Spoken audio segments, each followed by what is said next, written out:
तक कोई भी मुख्यमंत्री 10 बरस से ज्यादा समय तक लगातार मुख्यमंत्री नहीं रहा है। जनता पलटते रहती है। सबके मन में डर है कि अगर काम नहीं होगा तो जनता हटा देगी। अगर कल होकर आप जनसुराज को चुन दिए, जनसुराज के नेताओं में भी डर खत्म हो जाए कि जनता हमको हटा सकती है, तो वो भी काम नहीं करेगा। यही नीतीश कुमार 2005 से लेकर 2015 तक काम कर रहे थे, क्योंकि उनको डर था कि भैया हमको जनता हटा सकती है। अब उनको मालूम है कि भैया पटना में कितना भी ट्रैफिक जाम हो, पटना में नाला चाहे बरसात में आपके घर में चला जाए, आपके बच्चों के लिए पढ़ाई ना हो, डेली गोली चल रहा है, फिर भी आदमी क्या करता है, बहुत खराब है। लेकिन चलिए लालू जी से तो ठीक है ना है, कम से कम 6 बजे के बाद घरे बंद तो नहीं होना न पड़ रहा है, चलो भैया इसी को दे देते हैं। उसका डर ही खत्म हो गया। और नीतीश जी का भाषण सुनिए, वो यही कह रहे हैं, ए भाई पटना में 6 बजे के बाद रेस्टोरेंट नहीं खुलता था। अरे भाई अगर 6 बजे रेस्टोरेंट बंद होता था या लोग घरों में भाग जाते थे, इसीलिए तो लालू यादव को हटाया लोगों ने, आपको बैठाया। अब 6 बजे वाली बात कह के कितना दिन शासन कीजिएगा। अब ये बताइए कि पटना बेंगलोर के जैसा कब बनेगा, जनता ये जानना चाहती है। जब तक नेताओं के मन में डर नहीं होगा तब तक सुधार नहीं हो सकता। ये मत समझिए कि प्रशांत किशोर के पास या जनसुराज के पास कोई ऐसा तिलिस्म है कि हम आएंगे और सुधार हो जाएगा, नहीं हो सकता। आपने देखा आम आदमी पार्टी का क्या हुआ, लोगों ने समझा कि इनके पास कोई ऐसा हथियार है कि आएंगे और भ्रष्टाचार खत्म हो जाएगा, नहीं हुआ। अरे भाई पूरे दुनिया में आप लोग पढ़े लिखे समझदार लोग हैं, अगर किसी एक कानून से भ्रष्टाचार खत्म होता तो पूरे दुनिया में कानून लोग बना लेते। भाई मान लीजिए भारत में नहीं बना, पूरे देश पूरे दुनिया में क्यों नहीं बना? क्योंकि एक कानून बनाकर भ्रष्टाचार खत्म नहीं हो सकता है। भ्रष्टाचार खत्म करने के लिए सिस्टमेटिक लॉन्ग टर्म प्रयास आपको करना पड़ेगा। अब जो जनसुराज मूलभूत 3 बातें जो कह रहा कि 15 साल से कम उम्र के बच्चों को, 15 साल से कम उम्र के बच्चों के लिए बिहार में शिक्षा की व्यवस्था इतनी अच्छी बनाई जाए कि वो आगे चलकर बिहार की व्यवस्था पर, सरकार पर बोझ न बने। 15 साल क्यों कह रहे हैं, यूनिवर्सिटी क्यों नहीं कह रहे हैं? क्योंकि दुनिया भर में ये साइंस बताता है कि अगर 15 साल बच्चों की परवरिश, उनका संस्कार, उनका कैरेक्टर बिल्डिंग ठीक हो जाए तो वो व्यक्ति दुनिया के किसी भी हिस्से में अपने पैर पर खड़ा होने में सक्षम हो सकता है। दूसरा बात हम लोग क्या कह रहे हैं कि जो युवा है, 15 साल से ज्यादा उम्र का जो व्यक्ति है, उसको अब वापस ले जाकर पढ़ाया नहीं जा सकता, तो उनके लिए जनसुराज ये कह रहा है कि उनके हाथ में इतनी पूंजी, इतनी व्यवस्था दी जाए ताकि वो रोजगार कर सके। तीसरी बात हम लोग मूल जो बात कह रहे हैं कि 60 साल से ज्यादा उम्र का जो व्यक्ति है, अगर उसकी अपनी कोई पेंशन वगैरह नहीं है तो गरीब व्यक्तियों को कम से कम 2000 रुपया जरूर दिया जाए ताकि वो बेसिक डिग्निफाइड लाइफ जी सके। सिंपल भाषा में आप समझिए, यही 3 काम करना है। 15 साल के बच्चों के लिए पढ़ाई हो, युवाओं के लिए रोजगार हो और बूढ़े आदमी के लिए जीने के लिए कम से कम 2000 रुपया का व्यवस्था हो। ये 3 ही मेरी प्रायोरिटी है और चौथा कोई बात नहीं करते हैं। ये 3 कैसे होगा ये समझिए। शिक्षा यहाँ कैसे सुधरेगी, तो सबसे पहले आप समझिए कि यहाँ शिक्षा बिगड़ी क्यों है। कुछ लोगों को लगता है कि यहाँ स्कूल में खिचड़ी बट रहा है इसलिए शिक्षा बिगड़ गया। मेरे भाई अगर खिचड़ी बटने से शिक्षा बिगड़ती तो 6वीं क्लास के ऊपर किसी भी स्कूल में खिचड़ी नहीं बटती है, वहां पर शिक्षा क्यों खराब है?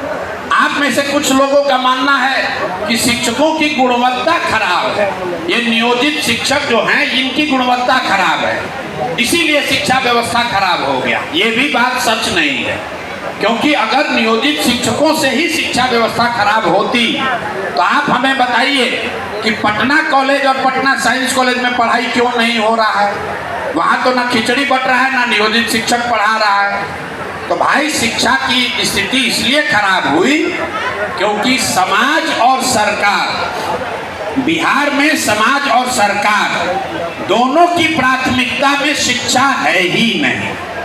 जो समाज है उसके लिए भी जो शिक्षण संस्थाएं हैं, जो सरकारी विद्यालय है, वो सरकारी लाभ पाने का केंद्र है। लोग स्कूल में नाम इसलिए लिखवा रहे हैं कि हमको साइकिल का पैसा मिल जाए, हमको पोशाक का पैसा मिल जाए, हमको खाने का पैसा मिल जाए। वो वहाँ पढ़ाने के लिए नाम नहीं लिखवा रहे।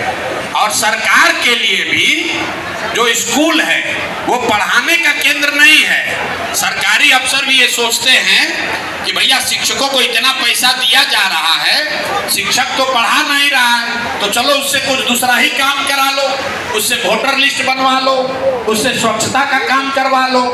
तो कहीं ना कहीं समाज और सरकार दोनों के लिए शिक्षा की कोई महत्ता नहीं है। इसको हम लोग सुधारने के लिए क्या कर रहे हैं? यहाँ पर जो गलती हुई है पिछले 20-30 सालों में, नीतीश जी के राज में खासकर, क्योंकि बिहार में शिक्षा की स्थिति बहुत अच्छी कभी नहीं थी, लेकिन हर जिले में, प्रखंड में 1-2 विद्यालय ऐसे जरूर थे जहाँ से पढ़कर आप आगे बढ़ सकते थे। नीतीश जी के राज में समतामूलक शिक्षा नीति के नाम पर इन्होंने हर गांव, हर पंचायत में विद्यालय बनवाया। नतीजा ये हुआ कि जहां पर बिल्डिंग बनी वहां पर शिक्षक नहीं है, जहां शिक्षक है वहां पर बिल्डिंग नहीं है, जहां दोनों है वहां बच्चे नहीं हैं, और जहां तीनों है वहां पढ़ाई नहीं है। इसलिए हम लोग जो कह रहे हैं कि ये हर गांव में, हर मोहल्ले में स्कूल खोलने के बजाय जो दुनिया भर में अच्छे शिक्षा व्यवस्था की का जो तरीका है, मॉडल है कि rather than taking schools to the children, take children to the good school. मतलब ये कि अगर आपको एक प्रखंड में 10 अच्छे विद्यालय अगर आप बना दें, 10 स्ट्रेटेजिक जगहों पर अच्छे विद्यालय बना दें, तो आपको छोड़ दीजिए भाई, वो अपना भीड़ है, अपना आएगा जाएगा। 10 अगर अच्छे विद्यालय बना दिए और लोगों को स्कूल बस की सुविधा दे दी, तो कोई ऐसा गांव नहीं है बिहार में जहां से 20 मिनट से कम समय में लोग स्कूल तक न पहुंच जाए। ये पूरे यूरोपियन कंट्रीज में, खासकर स्कैंडिनेवियन कंट्री में ये व्यवस्था लागू है। तो हम लोग ये कह रहे हैं कि बिहार में हर साल, हर प्रखंड में कम से कम एक विद्यालय को नेतरहाट के स्तर का विद्यालय बनाया जाए। क्यों कहा जा रहा है नेतरहाट?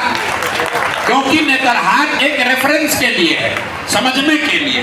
नेतरहाट सरकारी विद्यालय था, बिहार सरकार के द्वारा संचालित था, और एक विद्यालय से 1500 से ज्यादा IAS IPS वहां से बने हैं।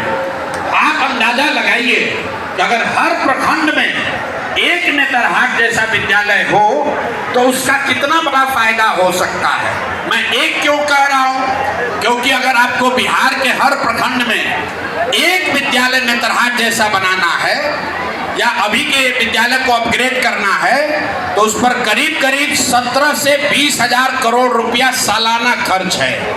17 से 20 हजार करोड़ रुपए का खर्च है, और वो अभी के शिक्षा बजट का 1/3 है। इतना पैसा इकट्ठा किया जा सकता है।